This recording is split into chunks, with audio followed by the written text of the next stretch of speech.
if you know the enemy and know yourself. You need not fear the result of 100 battles, if you know yourself but not the enemy. For every victory gained you will also suffer a defeat, if you know neither the enemy nor yourself.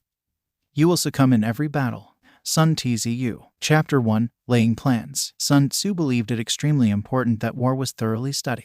Studying war was important because it could mean the difference between survival or death of a country. Sun Tzu uses this chapter to introduce what is to come in the rest of this book. He outlines the 5 fundamental factors associated with war. Moral influence, weather, terrain, command, and doctrine. Each of these is spoken about in more detail later in the book. Taken together, these 5 factors combine to help you to develop a pre-conflict plan of action. In other words, these factors are crucial for your strategy. Moral influence. The first factor relates to whether or not the people below a leader are confident in their ruler. This confidence ultimately determines the people's willingness to support the stresses of war. Plus, this willingness is directly associated with the likelihood of success when waging war, weather and terrain. With these 2 factors, leaders must consider how difficult or easy it will be for his troops to march over the terrain. As a leader, you have to make this estimation to better understand what condition your troops will arrive in before engaging with the enemy. Command and doctrine. A leader's assessment of command relates to his own qualities, specifically, how qualified he is to order the troops and be confident that these orders will be followed accurately. A leader must display command by displaying essential virtues, such as wisdom, sincerity, humanity, courage, and strictness. Finally, a leader's doctrine relates to their organization, control, assignment of appropriate ranks, regulation of supply routes, and the provision of items used by the army. If you can optimize these 5 factors, then you are more likely to be successful in war than a significantly bigger army without these factors. Therefore, this pre-engagement planning is crucial. Sun Tzu also flips his idea of strategizing. He states that you should learn all you can about your opponent while making your opponent blind to your true state.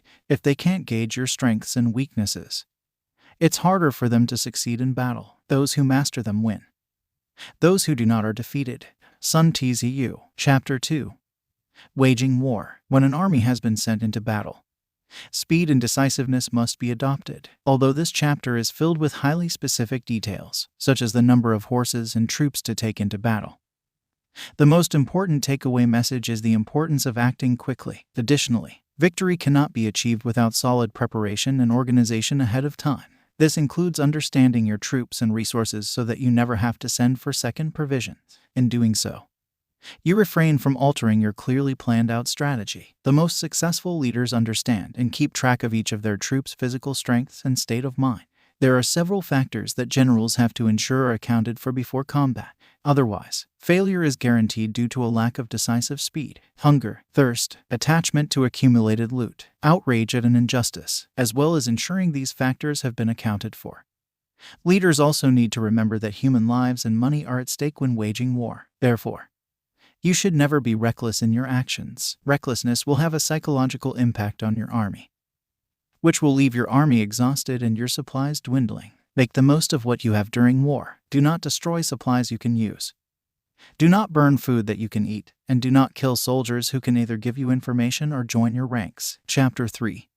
Attack by strategy. If you know the enemy and know yourself, you need not fear the result of 100 battles, if you know yourself but not the enemy.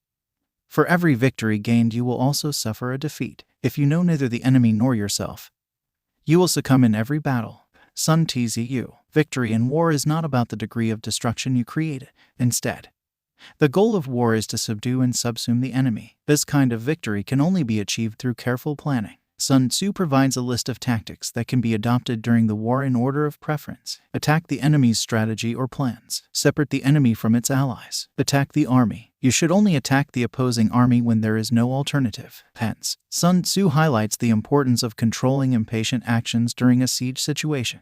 To support this point, he provides an example of Emperor Ti Wu. Ti Wu commanded 100,000 troops. According to custom, Ti Wu, an emperor, asked the Sung general, Sang Chi, for some wine. However, he was sent a pot of urine instead. Ti Wu was so angry that he immediately attacked the city. 30 days later, and over half of Ti Wu's army was dead. It is the leader's role to remain calm even when they have overwhelming emotions. The leader should be in control of both their emotions and their troops' emotions. Sun Tzu also provides 5 circumstances in which victory may be predicted. Suppose the leader knows as much about the opposition's troops as he knows about himself and his troops. This knowledge will allow the leader to know when to advance and when to retreat. If the leader knows the correct use of both small and large forces. If the leader knows how to forge ranks unified in purpose. If the leader knows how to be patient when the opposition might struggle to be patient.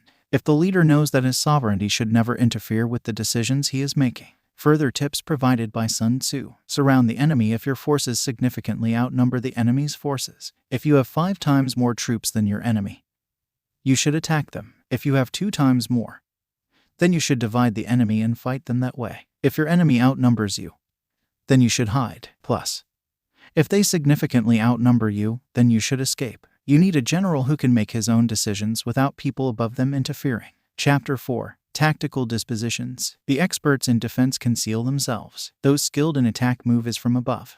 Thus they are capable of protecting themselves and gaining victory. Sun Tzu. Sun Tzu draws a clear distinction between defense and offense. Specifically, the most crucial difference lies with what the general can control and what is beyond his control. As a leader, you also have to keep your group's egos in check. Suppose your team has obtained a comfortable and predictable victory over a clearly inferior force. In that case, you must remind yourself that this victory is no mark of skill. Additionally, the real reasons behind a victory are not always clear. For example, victories won before the first clash of troops are sometimes hidden realities visible only when a battle ensues. The wise commander will prepare well to take advantage of the opportunities for victory when they do arise. They take nothing for granted. Sun Tzu introduced Taoism as an indicator of how to forge one's forces into a unit capable of acting like an inevitable force of nature. He also presented elements of war, measurement of space, estimation of quantities, calculations, comparisons, chances of victory. A victorious army wins its victories before seeking battle. An army destined to defeat fights in the hope of winning. Sun Tzu. Chapter 5. Use of energy. As a leader, you should aim to create well-organized units out of your troops. If done correctly, you can skillfully manage your individual troops into a single force. This unity can be the factor that helps you overcome a more loosely managed opponent. Sun Tzu recommends adopting a pyramid of command. You build your team from the base at the bottom, which should include individual soldiers. Then, move up each level by creating larger and larger units. For example, pair, trio, squad, section, platoon, company, battalion, regiment, group, brigade, and army. At each level, you should be incorporating a commander to obey his superiors and control his inferiors. Correct organization can allow your troops to still understand when they should be advancing and retreating, even when they are spread out and unable to communicate. Sun Tzu claims that handling an extraordinary force can be achieved by realizing that its components, like the well-organized and systematic structure of an army, are few, but the possible combinations are limitless. To provide an example of these limitless variations, Sun Tzu describes how you can create limitless arrangements from just 5 music notes or 5 primary colors. When the enemy can be enticed or lured into a risky attack, an advantage can be gained. In this way, a skilled general controls his enemy's movements instead of being controlled by the enemy. Chapter 6.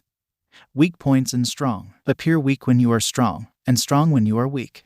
Sun Tzu. Sun Tzu believed that successful leaders could create situations where the enemy is forced to engage. They do this by enticing the opposition leaders with the illusion of easy success. Due to overconfidence, this will then push the opposition into a position where they cannot retreat. Additionally, they will most likely be in a poor position to defend themselves. The best way to lead the opposition into a trap is to leave open what looks like an escape route. However, in reality, you will have controlled this route as a way of capturing prisoners and provisions. The first army to arrive at the field of battle has the advantage of time to rest and to fully assess the best positions for their battalion. A general who keeps his opponent in the dark about the details of his plans can cause the opponent to attempt to strengthen one area at the cost of leaving another vulnerable. One way to guarantee success is to have the enemy attempt to fortify in every direction. In so doing, the enemy's resources will be spread so thin that no single position would be strong enough to withstand an attack. Chapter 7. Maneuvering. Nothing is more difficult than the art of maneuver. Sun Tzu. Maneuvering is the strategy of making commands and orders of a physical army. If you force your army to march for 30 miles, You'll lose men for all sorts of reasons. There's a balance between pushing them to gain an advantage and then pushing them too far. Sun Tzu suggests a complicated tactic of pretending you are on an aimless course when, in reality, you are actually on a direct and focused path. This approach aims to confuse the enemy while also teaching your lower-ranked army members how to obey complex and changing commands, although potentially highly effective. This tactic should only be used by highly experienced leaders. There's a story about Sun Tzu where he's challenged to train an army out of concubines, for obvious reasons. This was seemingly impossible. He would give an order. Then they would laugh and carry on. To create order, he then executed 2 of the king's favorite concubines. Now, everyone listened and maneuvered precisely as directed. This story shows that getting your army to maneuver can be one of the most challenging tasks for a leader. Hence, some difficult decisions might have to be made to encourage maneuvering. Sun Tzu also provides specific guidance on maneuvering. Firstly, you should encourage your army to only split up when it is absolutely necessary. It is better to ensure that all troops arrive at the battlefield in good condition and simultaneously. Plus, you want your army to be arriving before the opposing army. Sun Tzu described this timeliness and togetherness as an advantageous position. Chapter 8. Variation of tactics. Circumstances sometimes call for different tactics and different choices. There are cities you should not attack. There are roads you should not take. In your preparation, you see that some choices will be catastrophic. These tactics all come from the general. And there are 5 major ways that a general can fail when deciding tactics. Being reckless and impatient leads to destruction. Cowardice and fear lead to eventual capture. A hasty temper means one can be baited and provoked. A high standard of honor means one might be susceptible and sensitive to shame. Excessive compassion for the troops might make a general second-guess his decisions and worry about them instead of focusing on victory alone. Sun Tzu claims that whenever an army is defeated, or a leader is slain, one of these 5 faults is to blame. Chapter 9. The Army on the March. Sun Tzu considers the importance of well-disciplined marches and the arrangement of troops when facing an approaching enemy. He also takes weather and terrain conditions into account when outlining the best approaches. For example, he recommends taking advantage of the positions of sunlight relative to the time of day, but also to rivers, mountains, salt marshes, and level ground. Sun Tzu recommends this because of an example from his time. The Yellow Emperor had conquered 4 sovereigns because he was willing to take advantage of specific encampments.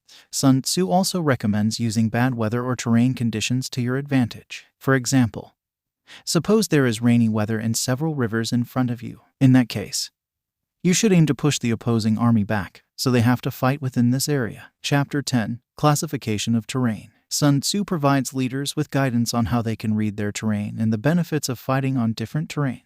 Accessible terrain. Terrain that anyone can traverse easily. Suppose you can secure high ground before the opponent arrives, with sufficient supplies to last. In that case, you are in a very advantageous position. If the opposition has the high ground, then you should retreat and force them to leave these advantages if they want to pursue it. Entangling ground. Easy to move forward and secure new land. However, it will be difficult to backtrack or retreat. Make sure your enemy is vulnerable before moving forward in this land.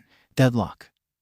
No advantage can be seen for either side. In this instance, Sun Tzu recommends backing out and making the enemy advance into this terrain. You can then strike with an advantage. Enclosed, a narrow passage with very few options. If you get to this location first, you can block it or ambush. If the opposition has a space like this, you should only advance if you are confident that they are poorly protecting it. Additionally, the dangers inherent in a general's weakness or indecision have just as much influence on troops' readiness to fight as the terrain conditions on which a battle takes place. This holds true of all subcommanders and officers relative to the units they command. Chapter 11.